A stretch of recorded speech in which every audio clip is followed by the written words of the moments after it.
नमस्कार, Sitaram. Welcome back to our channel. आज हम बात करने वाले हैं unit 7 physiology and injuries in sports. तो चलिए स्टार्ट करते हैं यूनिट 7। अपना सबसे पहला टॉपिक वो क्या है, फिजियोलॉजी। मतलब चैप्टर को हम लोग स्टार्ट कर रहे हैं तो सबसे पहले फिजियोलॉजी ही समझ लेते हैं कि फिजियोलॉजी क्या है। Physiology means we study how different parts और organs of an organism work together. मतलब जो भी हमारे बॉडी के डिफरेंट पार्ट्स हैं और क्या है ऑर्गन्स हैं, वो क्या कर रहे हैं, एक साथ मिलकर काम कर रहे हैं। किसके लिए? To achieve a particular function. मतलब किसी भी काम को अचीव करने के लिए जो हमारी बॉडी ऑर्गन्स क्या करते हैं, काम करते हैं, उसको हम लोग क्या बोलते हैं, फिजियोलॉजी बोलते हैं। अब फिजियोलॉजिकल फैक्टर्स बताए हुए हैं कि जो हमारे फिजिकल कंपोनेंट्स को अचीव करने के लिए क्या होते हैं, हेल्पफुल होते हैं। याद रखना, फिजिकल कंपोनेंट्स 11th क्लास में पढ़कर आए हो, 5 होते हैं: स्ट्रेंथ, एंड्योरेंस, फ्लेक्सिबिलिटी और आप लोगों का क्या है, कोऑर्डिनेटिव एबिलिटीज एंड स्पीड। तो ये 5 फिजिकल कंपोनेंट्स हैं। तो इसी से रिलेटेड फिजियोलॉजिकल फैक्टर्स की हम लोग बात करेंगे। कौन कौन से फिजियोलॉजिकल फैक्टर्स मतलब इसके अंदर हेल्पफुल होते हैं हमारे फिजिकल कंपोनेंट्स को अचीव कराने के लिए। तो सबसे पहला फिजियोलॉजिकल फैक्टर है वो क्या है हमारा, डिटरमाइनिंग स्ट्रेंथ। स्ट्रेंथ से रिलेटेड बात कर रहे हैं। स्ट्रेंथ के लिए कौन कौन से फैक्टर्स इन्वॉल्व होते हैं। तो सबसे पहला पॉइंट है वो है आप लोगों का साइज ऑफ द मसल। मतलब मसल का साइज, जितना ही किसी भी पर्टिकुलर ह्यूमन बीइंग के मसल का साइज ज्यादा होगा उतनी बॉडी के अंदर क्या होगी, स्ट्रेंथ ज्यादा होगी। ये बहुत ही मतलब इंपॉर्टेंट बात है, या मतलब सिंपल सी बात ही है कि जितना मसल साइज ज्यादा होगा उतना क्या होगा, स्ट्रेंथ ज्यादा होगी।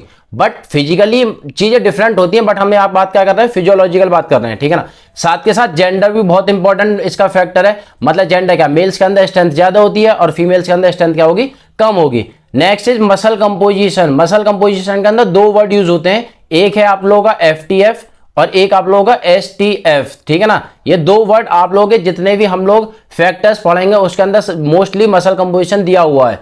FTF मतलब फास्ट ट्विच फाइबर्स, ये 1 नंबर में इसकी शॉर्ट फॉर्म आप लोगों से पूछ लेते हैं। और STF क्या, स्लो ट्विच फाइबर्स। मतलब बॉडी के अंदर जितना आपकी बॉडी के अंदर स्लो ट्विच फाइबर्स और फास्ट ट्विच फाइबर्स की इंपॉर्टेंस है, इनकी जितनी परसेंटेज होगी उतनी बॉडी के अंदर क्या होगी, स्ट्रेंथ ज्यादा होगी। तो ये बात याद रखना। नेक्स्ट आप लोगों का बॉडी वेट, जैसे मैंने जेंडर की बात करी है, मेल्स के अंदर क्या होती है, स्ट्रेंथ ज्यादा होती है। तो बॉडी वेट भी क्या होगा, एक फैक्टर है जो आपके स्ट्रेंथ के लिए हेल्पफुल होगा। जितना बॉडी वेट ज्यादा है उतनी स्ट्रेंथ क्या होगी, ज्यादा है। सेम आपकी एज, मतलब छोटे बच्चों में स्ट्रेंथ क्या होती है, कम होती है, बट जैसे जैसे वो ग्रो होते हैं तो स्ट्रेंथ क्या होती रहती है, बढ़ती रहती है। बट एजिंग के टाइम पे स्ट्रेंथ क्या हो जाएगी, कम हो जाएगी। क्यों? क्योंकि मसल्स के अंदर क्या हो जाती है, वीकनेस स्टार्ट हो जाती है, ठीक है जी। तो नेक्स्ट पॉइंट जो है वो हमारा क्या है, फिजियोलॉजिकल फैक्टर्स डिटरमाइनिंग एंड्योरेंस। अब हम बात करेंगे किससे रिलेटेड, एंड्योरेंस से रिलेटेड। अब इसके अंदर कुछ पॉइंट्स बताए हुए हैं, वो है एक तो मैक्सिमल ऑक्सीजन अपटेक। मतलब कितना अमाउंट ऑफ ऑक्सीजन जो है वो हम अपनी बॉडी को इनटेक करा रहे हैं, ठीक है ना। तो वो बहुत ही इंपॉर्टेंट है। साथ के साथ कितना अमाउंट ऑफ ऑक्सीजन बॉडी के अंदर क्या हो रहा है, ट्रांसपोर्ट हो रहा है, जो हमारे ब्लड्स को मिल रहा है, जिसकी वजह से कार्डियोवास्कुलर सिस्टम क्या हो रहा है, एक्टिव हो रहा है। इसकी भी बात करेंगे नेक्स्ट टॉपिक के अंदर, ठीक है ना। नेक्स्ट इज एरोबिक कैपेसिटी, जो मैंने अभी आप लोगों को बताई है, अमाउंट ऑफ ऑक्सीजन, ठीक है ना। ऑक्सीजन अपटेक के अंदर 2-3 पॉइंट और इंक्लूड हो जाते हैं। कौन कौन से, ऑक्सीजन ट्रांसपोर्ट, ठीक है जी, ऑक्सीजन इनटेक। तो ये सारे के सारे पॉइंट्स अपटेक वाले ही के अंदर ही हैं। नेक्स्ट है आप लोगों का मसल कंपोजिशन, जो मैं अभी लास्ट में आप लोगों को समझा कर आया था। कौन कौन से, FTF और STF। जितना बॉडी के अंदर क्या होगा, STF होंगे, स्लो ट्विच फाइबर्स होंगे, उतना ही बॉडी के में क्या होगी, सबसे ज्यादा अमाउंट में क्या होगा, एंड्योरेंस होगा। STF क्या करता है, ज्यादा टाइम के लिए बॉडी के अंदर कम एनर्जी जो है वो प्रोड्यूस करता रहता है, ठीक है, ज्यादा टाइम के लिए। तो वो किसके लिए हेल्पफुल होता है, हमारे एंड्योरेंस के लिए हेल्पफुल होता है। नेक्स्ट आप लोगों का लैक्टिक एसिड टॉलरेंस, बहुत ही इंपॉर्टेंट है। जितना बॉडी के अंदर लैक्टिक एसिड प्रोड्यूस होगा उतनी क्या होगा, एंड्योरेंस इंक्रीज होगा। और साथ के साथ मूवमेंट इकोनॉमी, आपकी बॉडी का मूवमेंट किस तरीके का है, आपके हाथ पैरों का जो कोऑर्डिनेशन है वो ठीक चल रहा नहीं चल रहा, तो वो भी बहुत ही इंपॉर्टेंट क्या है, फैक्टर है आपके एंड्योरेंस को किसके लिए, डिटरमाइन कराने के लिए, ठीक है जी। इसके बाद नेक्स्ट जो फिजियोलॉजिकल फैक्टर्स की बात करते हैं हम लोग, वो क्या है आपका, स्पीड है, ठीक है जी। स्पीड के अंदर सबसे पहला पॉइंट बताया हुआ है एक्सप्लोसिव स्ट्रेंथ। एक्सप्लोसिव स्ट्रेंथ मतलब क्या, विस्फोटक शक्ति। जितना बॉडी हमारी किसी पर्टिकुलर वर्क के ऊपर जितना एनर्जी प्रोड्यूस करेगी, जितनी शक्ति लगाएगी, तो उतनी स्पीड क्या होगी, ज्यादा होगी। मतलब किसी भी एक स्टार्टिंग पोजीशन से जितना आप लास्ट पॉइंट तक अपनी स्पीड के साथ, तेजी के साथ जो उसको काम करोगे, तो वो क्या है, एक्सप्लोसिव स्ट्रेंथ कहलाई जाएगी। सेम इसके अंदर फिर से आ गया क्या है, मसल कंपोजिशन, जो मैं भी आप लोगों को पहले भी समझा कर आया था। स्पीड के अंदर एक और फैक्टर इन्वॉल्व हो जाता है, वो होता है फ्लेक्सिबिलिटी। अगर बॉडी की अच्छी फ्लेक्सिबिलिटी है तो वो स्पीड के लिए क्या होती है, हेल्पफुल होती है। इसके अंदर एक और पॉइंट बताया हुआ है एटीपी एनर्जी स्टोर। एटीपी मतलब एडिनोसिन ट्राइफॉस्फेट, एक नंबर में लिख लेना, इसकी फुल फॉर्म जो है एडिनोसिन ट्राइफॉस्फेट जो है आपकी बॉडी के अंदर स्टोर होगी तो उतनी स्पीड क्या होगी, ज्यादा होगी। और सेम चीज कोऑर्डिनेटिव एबिलिटी, मतलब हमारे बॉडी की कोऑर्डिनेशन, हमारे बॉडी का कोऑर्डिनेशन जो किसके लिए हेल्पफुल होगा, फ्लेक्सिबिलिटी, एक्सप्लोसिव स्ट्रेंथ, इन सबका जो आपका कोऑर्डिनेशन है वो आपकी स्पीड के लिए क्या होगा, हेल्पफुल होगा। लास्ट फिजियोलॉजिकल फैक्टर है वो क्या है आप लोगों का, फ्लेक्सिबिलिटी। फ्लेक्सिबिलिटी के अंदर सबसे पहली बात मसल स्ट्रेंथ, ठीक है जी, जो हम लोगों ने किसके अंदर बात करी थी, हमारे स्ट्रेंथ के अंदर भी बात करी थी। वैसे जितना ही हमारा मसल मतलब स्ट्रेंथ होगी जितनी ज्यादा उतनी हमारी क्या होगी, फ्लेक्सिबिलिटी अच्छी होगी। साथ के साथ एज और जेंडर भी बहुत इंपॉर्टेंट फैक्टर इसके अंदर इन्वॉल्व होता है। स्ट्रेचेबिलिटी ऑफ मसल्स, मसल्स कितनी स्ट्रेच हो सकती हैं, ठीक है ना, तो मतलब आपके लिगामेंट्स जॉइंट्स के अंदर कितना रेंज ऑफ मूवमेंट है, तो वो फ्लेक्सिबिलिटी के लिए क्या होगा, हेल्पफुल होगा। सबसे जरूरी बात वार्मिंग अप की वजह से आपकी बॉडी प्रॉपर वार्म अप है नहीं है, जिसकी वजह से आपकी बॉडी को क्या ना हो, इंजरीज ना हो। तो ये बहुत ही इंपॉर्टेंट फैक्टर्स हैं जो आप लोगों को याद रखने पड़ेंगे, ठीक है ना। ये थोड़े से आप लोगों को अपनी लैंग्वेज में एक्सप्लेन कर आ सकते हो। तो ये जो है पॉइंट है हमारा, ये 3 नंबर में कवर हो चुका है सारे के सारे फैक्टर्स, मतलब किसी फैक्टर को आप लोगों से बोर्ड एग्जाम्स में पूछा जा सकता है। तो नेक्स्ट पॉइंट है हमारा effect of exercises on cardio respiratory system. इसके अंदर ये टॉपिक, ठीक है ना, मतलब इसको समझाने से पहले बता देता हूं कि ये टॉपिक बोर्ड एग्जाम में 5 नंबर में आप लोगों से पूछा जाता है, तो ध्यान से सुन लेना। सबसे पहले हम लोग समझते हैं कार्डियो रेस्पिरेटरी सिस्टम है क्या। कार्डियो रेस्पिरेटरी सिस्टम जो है वो कॉम्बिनेशन है आप लोगों का सर्कुलेटरी और रेस्पिरेटरी सिस्टम का, जिसके अंदर आपकी बॉडी मतलब it helps to provide oxygenated blood to working muscles, मतलब की वजह से आपकी एक्सरसाइज के टाइम पर वर्किंग मसल्स को क्या है, ऑक्सीनेटेड ब्लड जो है वो ट्रांसफर होता है, ठीक है ना। साथ के साथ blood reaches to working muscles through blood vessels like arteries, veins etcetera. तो इसी को हम लोग क्या बोलते हैं, क्यों से कार्डियो रेस्पिरेटरी सिस्टम बोलते हैं, जो हमारी बॉडी को क्या दे रहा है, एनर्जी दे रहा है, जिसकी वजह से हमारे फिजिकल कंपोनेंट्स क्या होते हैं, इंप्रूव होते हैं। अब पॉइंट क्या है, क्यों से जो भी हम लोग एक्सरसाइज परफॉर्म करते हैं तो हमारी बॉडी के ऊपर क्या क्या इफेक्ट हो सकते हैं, मतलब कार्डियो रेस्पिरेटरी सिस्टम के ऊपर क्या क्या इफेक्ट हो सकते हैं। अब जो भी हमारे बॉडी ऑर्गन जो है वो कार्डियोवास्कुलर और रेस्पिरेटरी सिस्टम के अंदर इन्वॉल्व हो रहे हैं, तो उसी से रिलेटेड हमारे ऑर्गन्स के ऊपर क्या होंगे, इफेक्ट होंगे। बट इफेक्ट जो है वो 2 पार्ट में बताए हुए हैं, मतलब अगर आपकी बॉडी जो है वो कम टाइम के लिए एक्सरसाइज परफॉर्म करती है तो उसके अंदर क्या हुआ, शॉर्ट टर्म इफेक्ट बताया हुआ। अगर ज्यादा टाइम के लिए अगर आपकी बॉडी जो है वो एक्सरसाइज परफॉर्म करती है तो लॉन्ग टर्म इफेक्ट्स क्या होंगे बॉडी के ऊपर, ठीक है ना। तो ये ध्यान से समझ लेना। तो सबसे पहले हम लोग बात कर रहे हैं किसकी, शॉर्ट टर्म इफेक्ट की, कार्डियोवास्कुलर सिस्टम की। तो सबसे पहला क्या होगा, बोले से एक तो हार्ट रेट क्या होगा आपका, इंक्रीज होगा, ठीक है ना। जो आप लोगों को सभी को पता है बोले से कितना होता है, 72 बीट्स पर मिनट होती है आपकी हार्ट बीट जो है। तो इसमें क्या होगा, आपकी हार्ट रेट क्या होंगी, इंक्रीज होंगी। क्यों, क्योंकि आपकी बॉडी जो है वो यूज टू नहीं है एक्सरसाइज की, तो जिसकी वजह से अमाउंट ऑफ ऑक्सीजन जो है बॉडी को क्या मिलेगी, ज्यादा मिलेगी, जिसकी वजह से हार्ट का काम क्या हो जाएगा, बढ़ जाएगा, ठीक है ना। तो इस वजह से क्या होगा, हार्ट रेट क्या हो जाएंगे, इंक्रीज हो जाएंगे। जब हार्ट रेट इंक्रीज होगी तो क्या होगा, कार्डिक आउटपुट भी इंक्रीज होगा। ये बात ध्यान से सुन लेना, ठीक है ना। कार्डिक आउटपुट भी क्या होगा, इंक्रीज होगा। साथ के साथ क्या होगा, स्ट्रोक वॉल्यूम भी इंक्रीज होगा। स्ट्रोक वॉल्यूम क्या है, लेफ्ट वेंट्रिकल से जो आपका ब्लड इजेक्ट होता है, ठीक है ना, उसको हम लोग क्या बोलते हैं, स्ट्रोक वॉल्यूम बोलते हैं। तो ये दोनों ही चीजें क्या होंगी, आपकी इंक्रीज होंगी। नेक्स्ट है आप लोगों का increase in tidal air capacity. ये ऊपर के जो 3 पॉइंट है ये कार्डियोवास्कुलर से रिलेटेड है, बाकी के जो 2 पॉइंट मैं बताने वाला हूं एक इससे रिलेटेड है, रेस्पिरेटरी सिस्टम से related. Increase in tidal air capacity भी क्या होगी आपकी, टाइडल एयर कैपेसिटी क्या होगी, इंक्रीज होगी। साथ के साथ रेसिडुअल एयर वॉल्यूम भी इंक्रीज होगा। रेसिडुअल एयर वॉल्यूम मतलब एक छोटा सा हिंट दे देता हूं जल्दी से, रेसिडुअल एयर वॉल्यूम वो अमाउंट ऑफ एयर होती है जो हमारे लंग्स के अंदर इनहेल और एक्सहेल के टाइम पर क्या हो जाती है, बच जाती है, उसको हम लोग क्या बोलते हैं, रेसिडुअल एयर वॉल्यूम। आपकी बुक के अंदर इनकी क्या दी हुई है, अमाउंट दी हुई होगी कि बोले से हमारी बॉडी के अंदर कितनी अमाउंट ऑफ कार्डिक आउटपुट होती है, मतलब ब्लड होता है, कि कार्डिक आउटपुट किस तरीके से वर्क करता है। तो वो भी 1 नंबर में आप लोग जो है उसको क्या करना, नोट कर लेना, ठीक है ना। वो सारी चीजें देख लेना। स्ट्रोक वॉल्यूम की कैपेसिटी बताई हुई होगी, टाइडल एयर वॉल्यूम की भी है, टाइडल एयर कैपेसिटी सॉरी, ठीक है ना, रेसिडुअल एयर वॉल्यूम की बताई होगी। साथ के साथ शॉर्ट टर्म के अंदर क्या होगा, आपका ब्लड प्रेशर भी क्या होगा, इंक्रीज होगा, ठीक है जी। तो ये बात आप लोगों की किसकी होगी, शॉर्ट टर्म इफेक्ट्स की। बोले अगर आप लोग कम टाइम के लिए एक्सरसाइज क्या करोगे, परफॉर्म करोगे। अगर आप आप जो है वो लगातार एक्सरसाइज परफॉर्म करोगे तो लॉन्ग टर्म इफेक्ट क्या होंगे? तो लॉन्ग टर्म इफेक्ट क्या होंगे? सबसे पहला क्या है? Increase in size of heart, आपके हार्ट का साइज क्या होगा? इंक्रीज होगा। मतलब इंक्रीज नहीं होगा, यहां पर क्या होगी? एफिशिएंसी इंक्रीज होगी आपके हार्ट की, मतलब उसके काम करने का तरीका जो है वो क्या हो जाएगा? इंक्रीज हो जाएगा। साथ के साथ डिक्रीजिंग हार्ट रेट, जो हमारी हार्ट रेट इंक्रीज हो रही थी एक्सरसाइज के टाइम, यहां पर हार्ट रेट क्या होंगी? डिक्रीज होंगी। किसमें? रेस्टिंग रेट में। ये बात याद रखना, ठीक है ना? यहां पर मैं लिख देता हूं, किसमें होंगी? रेस्टिंग रेट में आपकी हार्ट रेट क्या होंगी? डिक्रीज होंगी। क्यों? क्योंकि आपके हार्ट जो है वो यूज्ड हो गया एक्सरसाइज का, जिसकी वजह से उसकी एफिशिएंसी क्या हो गई है? बढ़ गई है। और साथ के साथ क्या होगा? स्टॉक वॉल्यूम भी क्या होगा आप लोगों का? इंक्रीज होगा, जैसा हम लोगों ने शॉर्ट टर्म के अंदर पढ़ा था। और सेम आप लोगों का कार्डिक आउटपुट भी क्या होगा? इंक्रीज होगा। मतलब एफिशिएंसी जो होगी वर्क करने की इनकी क्या हो जाएगी? इंक्रीज हो जाएगी। ब्लड प्रेशर इंक्रीज होगा। क्विक रिकवरी रेट, जो बॉडी क्या मतलब रिकवर कर रही है, जो भी हम लोगों को फटीग हो रही है उसको क्या करेगी? रिकवर करेगी जल्दी से। साथ के साथ reduce risk of heart disease, body के अंदर कोलेस्ट्रॉल लेवल बढ़ गया है, ठीक है ना, तो वो भी क्या होंगे? मतलब हार्ट डिसीज से रिलेटेड चांसेस जो हो जाएंगे वो कम हो जाएंगे ज्यादा अमाउंट में एक्सरसाइज परफॉर्म करने से। मतलब ये इफेक्ट होते हैं हमारे कार्डियोरेस्पिरेटरी सिस्टम के, हमारी बॉडी के ऊपर, मतलब जिसकी वजह से हम लोग एक हेल्दी लाइफस्टाइल जो है वो स्पेंड कर पाते हैं। तो इस वजह से एक्सरसाइज का बहुत ही इंपॉर्टेंट वर्क है हमारे डेली रूटीन के अंदर। तो आई थिंक ये 5 नंबर का क्वेश्चन जो है वो आप लोगों का क्लियर हो गया होगा कार्डियोरेस्पिरेटरी सिस्टम का, जिसके अंदर हम लोगों ने 2 तरीके के इफेक्ट पढ़े। एक क्या है आप लोगों का? शॉर्ट टर्म इफेक्ट है, ठीक है जी, और एक तो शॉर्ट टर्म इफेक्ट है, और आपका दूसरा क्या है? आपका लॉन्ग टर्म इफेक्ट है। तो ये बात क्लियर हो गई है, इसको ध्यान से समझ लेना, ठीक है ना। एक एक नंबर के क्वेश्चन जो है वो आप लोगों को कैपेसिटीज वाले, ठीक है ना, मतलब कार्डिक आउटपुट की कितनी कैपेसिटी या स्टॉक वॉल्यूम की कितनी कैपेसिटी, तो उनको भी नोट कर लेना, ठीक है जी। तो नेक्स्ट चलते हैं। नेक्स्ट है हमारा effect of exercises on muscular system.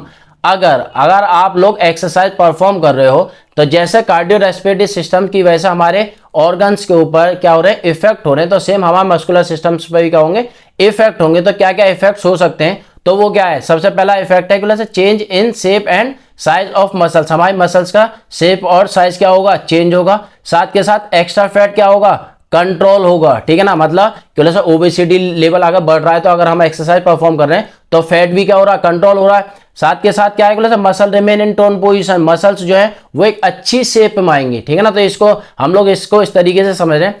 Formation of more capillaries, मतलब जो बॉडी के अंदर कैपिलरीज है वो क्या होंगी? न्यू फॉर्म होंगी और ज्यादा फॉर्म होंगी। Efficiency in the movement of muscles की, मतलब मसल्स की मूवमेंट के अंदर एफिशिएंसी क्या होगी? इंक्रीज होगी। बॉडी पोस्चर क्या होगा आप लोगों का? ठीक होगा। फटीग क्या होगी? मतलब डिले होगी, मतलब ज्यादा आपकी बॉडी को थकान नहीं होगी। मतलब अगर बॉडी के अंदर कोलेस्ट्रॉल लेवल नहीं है, जो किसकी वजह से? एक्सरसाइज की वजह से क्या हो गया? कम हो गया, तो सिंपल सी बात है तो बॉडी के अंदर फटीग भी नहीं होगी। तो ये इफेक्ट्स हैं हमारे एक्सरसाइज परफॉर्म करने के बाद किसके ऊपर? मस्कुलर सिस्टम के ऊपर। तो ये भी आप लोगों से जो है वो 3 मार्क्स में या किसके अंदर 5 मार्क्स में आप लोगों से बोर्ड एग्जाम में पूछा जा सकता है। तो इसको भी अपनी नोटबुक के अंदर मेंशन कर लेना। सारी चीजें मैं यहां पर कवर करता चल रहा हूं, फिर भी कोई बात रह जाए तो कमेंट सेक्शन में उसको मेंशन कर देना, ठीक है ना। कोई बात अगर आप लोगों को पूछनी है तो वहां पर रिप्लाई मिल जाएगा, नहीं तो एक अलग वीडियो हम लोग बना देंगे। इसी मतलब फिजियोलॉजी वाले पोर्शन का एक लास्ट टॉपिक बचा हुआ है आप लोगों का, physiological changes due to ageing. मतलब क्यों से सीनियर सिटीजन या मतलब बुढ़ापे में जाकर क्यों से क्या क्या चेंजेस हो सकते हैं हमारी बॉडी के अंदर? फिजियोलॉजिकल चेंजेस क्या होंगे? सबसे पहला चेंज क्या है? मसल साइज और स्ट्रेंथ में क्या होगा? चेंज होगा। मतलब जैसे जैसे एज बढ़ेगी तो मसल का साइज क्या होंगे? चेंज होंगे। स्ट्रेंथ भी क्या होती चली जाएगी? कम होती चली जाएगी। बोन डेंसिटी में भी चेंजेस आएंगे, वो भी कम होंगे। रेस्पिरेटरी सिस्टम में भी थोड़ी सी प्रॉब्लम आएगी, मतलब इनहेलेशन एक्सेलेशन में प्रॉब्लम आएगी। तो सेम कार्डियोवास्कुलर सिस्टम के अंदर भी क्या होंगे? चेंजेस होंगे। मतलब आपका हार्ट और लंग्स जो है वो उतनी अच्छी तरीके से वर्क परफॉर्म नहीं कर पाएंगे, ठीक है जी। फ्लेक्सिबिलिटी भी क्या हो जाएगी? कम हो जाएगी।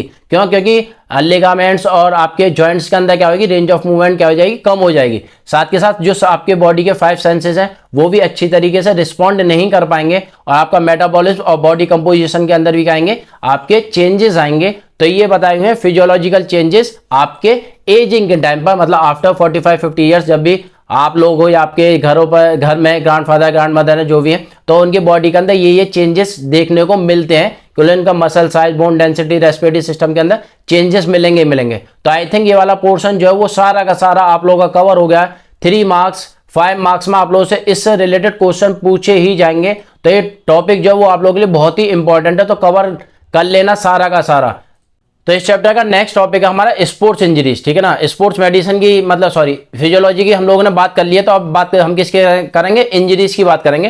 तो स्पोर्ट्स इंजरीज क्या है कि मतलब वो इंजरीज जो हमारे डे टू डे या स्पोर्ट्स एक्टिविटीज में हमें क्या हो जाती हैं, लग जाती हैं एक्टिविटीज को परफॉर्म करते हुए, तो उनको हम लोग क्या बोलते हैं, स्पोर्ट्स इंजरीज बोलते हैं। उसी से रिलेटेड एक स्पोर्ट्स मेडिसिन वर्ड यूज करा हुआ है, मतलब की वजह से क्या है, की वजह से एक तरीके का ब्रांच या ट्रीटमेंट प्रोवाइड कराते हैं हम लोग किसके लिए, स्पोर्ट्स पर्सन के लिए, उनकी इंजरीज को क्या करने के लिए, प्रिवेंट करने के लिए, ताकि उनकी जो इंजरीज हैं वो ठीक हो सके, मतलब उन लोगों को प्रिवेंशन प्रोवाइड करा सके, मैनेजमेंट क्या हो सकते हैं, तो वो क्या कहलाया जाता है आप लोगों का, स्पोर्ट्स मेडिसिन कहलाया जाता है। तो चलिए स्टार्ट करते हैं हम। सबसे पहला पॉइंट की वजह से एम क्या है स्पोर्ट्स मेडिसिन का, तो वो है आपका सबसे पॉइंट जो है इंपॉर्टेंट पॉइंट है वो, मतलब ये आपसे 2 नंबर में पूछा जा सकता है, इसलिए मैं ये सारी चीजें लिखकर चल रहा हूं, आपके लिए इंपॉर्टेंट है।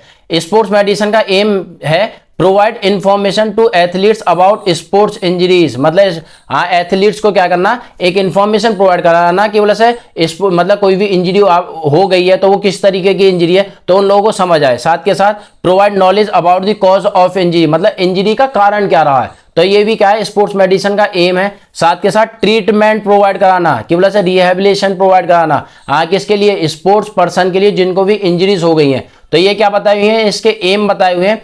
बात करते हैं हम लोग सबसे पहले से स्पोर्ट्स इंजरी को 3 पार्ट्स में क्लासिफाई करा हुआ है, तो ये बहुत ही इंपॉर्टेंट है। 2 नंबर में आप लोगों से एनालिस्ट पूछ लेते हैं, वैसे स्पोर्ट्स इंजरी जो है वो कितने पार्ट्स में डिवाइड करी हुई है। एक है आप लोगों का सॉफ्ट टिश्यू इंजरी, दूसरा आप लोगों का बोन इंजरी, और तीसरा क्या है आप लोगों का जॉइंट इंजरी। तो इसको एक एक करके हम लोग एक्सप्लेन कर लेते हैं, वापस आते हैं। तो सबसे पहली आपकी इंजरी है वो है सॉफ्ट टिश्यू इंजरी, तो हम लोग इसको यहीं पर एक्सप्लेन कर लेते हैं, और साथ के साथ आप अपने मतलब अपनी लैंग्वेज में भी बोर्ड के अंदर लिख कर आ सकते हो, ठीक है ना। तो सॉफ्ट टिश्यू इंजरी के अंदर सबसे पहली इंजरी बताई हुई है आप लोगों की कॉन्ट्यूशन इंजरी। ये क्या है, एक मसल इंजरी है, ठीक है जी, जो क्या है कि एक डायरेक्ट हिट की वजह से आपकी बॉडी के ऊपर हैपन हो सकती है, अकर हो सकती है, ठीक है ना। तो उसको हम लोग क्या बोलते हैं, कॉन्ट्यूशन, मतलब जहां पर क्या है आपकी मसल्स क्या होती है, डैमेज होती है, तो उसको हम लोग क्या बोलते हैं, कॉन्ट्यूशन इंजरी बोलते हैं। दूसरी इंजरी बताई हुई है आप लोगों की एब्रेशन इंजरी, ठीक है ना। तो एब्रेशन इंजरी क्या है, एब्रेशन इंजरी आपकी बॉडी में लगभग मतलब ज्यादातर जो है वो आपके नीज और एल्बो के ऊपर हो सकती है। क्यों, क्योंकि यहां पर आपकी स्किन की फैट परसेंटेज क्या होती है, कम होती है, तो इसकी वजह से मतलब अगर हम किसी भी ऑब्जेक्ट के साथ अगर क्या हो जाए, घिस जाए या रिपेल हो जाए, तो वहां पर एब्रेशन होने के चांसेस जो है वो बढ़ जाते हैं, तो उसको हम लोग क्या बोलते हैं, एब्रेशन इंजरी बोलते हैं। मतलब जहां पर आपकी स्किन जो है वो डैमेज हो है, जिसकी वजह से ब्लड जो है वो इजेक्ट हो जाता है। साथ के साथ आपकी नेक्स्ट है वो है आप लोगों की लेसरसन इंजरी। लेसरसन इंजरी जो है वो डायरेक्ट कट होता है आपकी स्किन के ऊपर, ठीक है ना। किसी भी शार्प ऑब्जेक्ट से अगर आपके डायरेक्ट कट हो जाए तो जिसकी वजह से ब्लड जो है वो क्या हो रहा है, इजेक्ट हो रहा है, तो उसको हम लोग क्या बोलते हैं, लेसरसन बोलते हैं, ठीक है जी। नेक्स्ट है सॉफ्ट टिश्यू इंजरी का 4th पॉइंट जो है वो है आप लोगों का स्ट्रेन। स्ट्रेन भी क्या है आप लोगों की मसल इंजरी है, ठीक है ना। मसल इंजरी मतलब इस तरीके की वजह से जहां पर आपकी मसल्स जो है वो ओवरलैप हो जाए, या आपके मसल्स के अंदर ब्लड सर्कुलेशन ठीक से ना हो, जिसकी वजह से आपकी मसल के अंदर क्या हो रहा हो, पेन हो रहा हो, ठीक है ना, या क्रैम्प्स वगैरह आ जाए, तो उसको हम लोग क्या बोलते हैं, एक तरीके से स्ट्रेन बोलते हैं। स्प्रेन सब लोगों को पता ही है कि वजह से वो क्या है, मोच आना, कि इसमें आपके लिगामेंट्स या जॉइंट्स के अंदर जो मोच आ जाती है उसको हम लोग क्या बोलते हैं, स्प्रेन बोलते हैं। तो जितनी भी इंजरीज हैं कैसी बताई हुई है, सॉफ्ट टिश्यूज इंजरी बताई हुई है।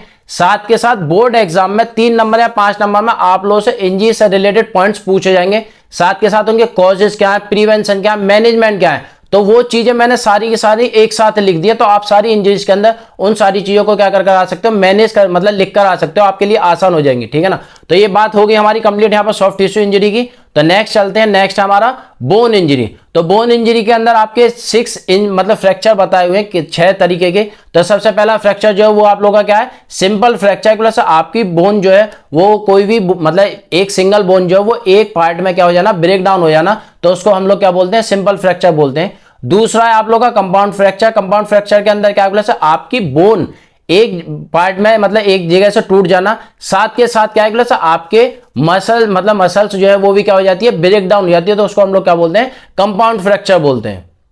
तो ये बात होगी आपकी कंपाउंड फ्रैक्चर की वजह से, जहां पर आपकी बोन ब्रेक होने के साथ साथ आपकी स्किन और मसल भी क्या हो जाती है, डैमेज हो जाती है। नेक्स्ट है आप लोगों की कॉम्प्लिकेटेड फ्रैक्चर। क्यों कॉम्प्लिकेटेड फ्रैक्चर बहुत ही मतलब एक तरह से रेयर केस होता है, क्यों जो एक्सीडेंट में होने के चांसेस बढ़ जाते हैं, जहां पर आपकी बोन के साथ साथ बोन ब्रेकडाउन होने के साथ साथ इंटरनल फाइबर्स, टिश्यूज या मसल्स क्या हो जाती हैं, वहां पर डैमेज हो जाती हैं। उसको हम लोग क्या बोलते हैं, कॉम्प्लिकेटेड फ्रैक्चर, जहां पर ऑपरेशन के चांसेस जो है वो बढ़ जाते हैं, तो उसको कॉम्प्लिकेटेड फ्रैक्चर बोला जाता है। ग्रीन स्टिक फ्रैक्चर जो है वो किसके अंदर, चिल्ड्रंस के अंदर मोस्टली होता है, क्योंकि उनके अंदर बोन डेंसिटी कम होती है, तो इसकी वजह से उनकी बोन जो है वो ब्रेक डाउन हो जाए, तो उसको हम लोग क्या बोलेंगे, ग्रीन स्टिक फ्रैक्चर बोलेंगे। नेक्स्ट है आप लोग का कम्युनिटेड फ्रैक्चर, जिसमें क्या है, आपकी बोन, एक ही बोन 2 या 3 जगह से टूट जाना, ठीक है ना, 2 और 3 पीसेस हो जाना सिंगल बोन के, उसको हम लोग क्या बोलते हैं, कम्युनिटेड फ्रैक्चर बोलते हैं। और लास्ट फ्रैक्चर बताया हुआ है, लास्ट इंजरी बताई हुई है, वो कौन सी आपकी, इंपैक्टेड फ्रैक्चर, जहां पर कोई भी बोन जो है वो आपकी ब्रेकडाउन होने के साथ साथ दूसरे लिगामेंट या दूसरी बोन के साथ क्या हो जाती है, अटैच हो जाती है, ठीक है ना। वो किसकी वजह से होती है, हमारी लापरवाही की वजह से होती है, तो उसको हम लोग क्या बोलते हैं, इंपैक्टेड फ्रैक्चर बोलते हैं। मतलब कभी कभी खेलते हुए हम लोगों को समझ नहीं आता है कि बोले हमें कोई बोन जो है वो ब्रेक डाउन हो गई है, तो इस वजह से वो बोन ब्रेक डाउन होने की वजह से दूसरी बोन के साथ क्या हो जाएगी, अटैच हो जाएगी, तो उसको क्या बोला जाता है, इंपैक्टेड फ्रैक्चर बोला जाता है। तो आई थिंक ये बात भी आप लोगों की क्लियर हो गई होगी। नेक्स्ट और लास्ट इंजरी बताई हुई है वो है आप लोगों की जॉइंट इंजरी। मतलब कि जहां भी आपकी बॉडी के जॉइंट्स हैं, ठीक है ना, यहाँ पर 4 जॉइंट से रिलेटेड बात करी हुई है, क्या है, लोअर जो है शोल्डर जॉइंट है, हिप जॉइंट है और आपका रिस्ट है, ठीक है ना। ये क्या हो जाना, डिसलोकेट हो जाना, मतलब अपनी पोजीशन से, तो लोअर जो है वो आपका डिसलोकेट हो जाना, मतलब खेल रहे हो आप, किसी से टकरा गए तो ठीक है, जो आपकी ठोड़ी है वो क्या हो जाएगी, डिसलोकेट हो जाएगी। साथ के साथ शोल्डर जॉइंट भी क्या हो सकता है, डिसलोकेट हो सकता है। तो मतलब जॉइंट्स के अंदर मतलब जो डिसलोकेशन हो सकता है, तो उसको हम लोग क्या बोलते हैं, जॉइंट इंजरी बोलते हैं। तो ये सारी के सारे पॉइंट्स जो है वो आप लोग समझ गए कि हिप जॉइंट वाला पोर्शन भी, रिस्ट वाला भी। अब बात करते हैं सबसे इंपॉर्टेंट पॉइंट जो है वो क्या है, कि से जो मैंने आप लोगों को स्टार्टिंग में बताया था, कॉजेज, क्योंकि सारे के सारे जो है वो मैंने क्या कर दिए हैं, मर्ज कर दिए हैं। आप किसी भी इंजरी के अंदर इसको क्या कर सकते हो, पुट कर सकते हो। तो आपके स्किन के ऊपर आप लोग देख रहे होगे, बोले सबसे पहला कारण क्या, एक तो क्या, इम्प्रॉपर वार्मिंग अप, ठीक है ना, प्रॉपर वार्म अप ना करना या प्रॉपर कूल डाउन ना करना, ठीक है ना, कूलिंग डाउन है, ठीक है ना, ये नाव हो गया है तो ये क्या होगा, कूलिंग डाउन होगा। साथ के साथ की वजह से प्रॉपर अमाउंट में प्रॉपर तरीके से क्या ना करना, ट्रेनिंग ना करना, इक्विपमेंट सही तरीके से यूज ना करना, या फिटनेस की कमी, या मसल्स को ज्यादा स्ट्रेच करना, ये सबसे बड़े कारण है आपके स्पोर्ट्स इंजरीज के। अब इनको प्रिवेंशन की बात करने लगे तो प्रिवेंशन क्या है, कॉजेस को बिल्कुल अपोजिट कर दो। मतलब क्या है, कि हमने क्या पढ़ा था, इम्प्रॉपर वार्मिंग अप, तो ये क्या कर देंगे हम लोग, proper warming up. Improper cooling down पढ़ा है हम लोगों ने, तो उसको हम लोग क्या कर देंगे, proper cooling down. Use of protective equipment, मतलब जितने भी हम लोगों ने कॉजेस पढ़े हैं उनको अगर हम लोग ठीक मतलब इम्प्रॉपर की जगह प्रॉपर वर्ड यूज कर दोगे तो वो क्या हो जाएंगे, उसके प्रिवेंशन हो जाएंगे। वो हम लोग बोलते हैं ना, prevention is better than cure. तो मतलब क्या है कि आपकी बॉडी के अंदर इंजरीज ना हो तो हम लोगों को क्या करना है, प्रिवेंशन लेने ही लेने, प्रॉपर वार्म अप करना, प्रॉपर कूलिंग डाउन करना, अच्छे इक्विपमेंट यूज करने, साथ के साथ प्रॉपर डाइट लेनी है, जिसकी वजह से क्या ना हो, इंजरी ना हो। इन केस अगर आपकी बॉडी के अंदर इंजरी हो जाए तो उसको ठीक कैसे कर सकते हैं, उसका मैनेजमेंट क्या है। मैनेजमेंट बहुत ही सिंपल से है, ठीक है ना, 2 पार्ट में मैंने यहां पर समझा दिया आप लोगों को। क्या बोले, 2 वर्ड आप लोग याद रखना, कौन कौन से, एक क्या है प्राइस और दूसरा क्या है आप लोगों का माइस, ठीक है ना। प्राइस ये लिखा हुआ है, जिसकी फुल फॉर्म क्या, protect, rest, ice compression, elevation, और ये क्या है, मोबिलाइजेशन, आइस कंप्रेशन, एलिवेशन। मतलब कोई भी इंजरी अगर आप लोगों को हो जाती है तो वहां पर क्या करना है, सबसे पहले प्रोटेक्ट करना है, फिर रेस्ट करना है, उसके बाद आइस अप्लाई करनी है। मतलब रेस्ट का मतलब आपको स्पोर्ट्स एक्टिविटी लगातार परफॉर्म नहीं करनी है, उस केस में कॉम्प्लिकेटेड हो सकती है सिचुएशंस, ठीक है ना। तो रेस्ट करना, फिर क्या करना है, आइस थेरेपी प्रोवाइड करनी है, उसके बाद कंप्रेशन, दबाव बनाना उस इंजरी के ऊपर। जैसा एग्जांपल के तौर पर फ्रैक्चर हो जाए तो उसको क्या कर दो, मतलब टाइट कपड़े से वहां पर बांध दो, जिसकी वजह से उसके ऊपर क्या ना है, स्वेलिंग ना है, और साथ के साथ एलिवेशन प्रोवाइड कराना, ठीक है ना, ताकि ब्लड सर्कुलेशन जो है वो क्या हो सके, प्रॉपर हो सके। तो ये क्या बताए हुए, मैनेजमेंट बताए हुए। तो इसको आप किसी भी इंजरी के अंदर पुट कर सकते हो, कॉजेस को भी कर सकते हो, प्रिवेंशन को भी कर सकते हो, मैनेजमेंट को भी कर सकते हो। तो आई थिंक ये सारे के सारे पॉइंट्स जो है वो आप लोगों के क्लियर हो गए होंगे, ठीक है जी। तो ये चैप्टर भी हमारा क्लियर हो गया। फिर भी कोई पॉइंट, कोई टॉपिक रह गया तो कमेंट सेक्शन भर दो, उसमें लिख देना, वहां पर क्लियर कर देंगे। नहीं होगा तो वीडियो बना देंगे।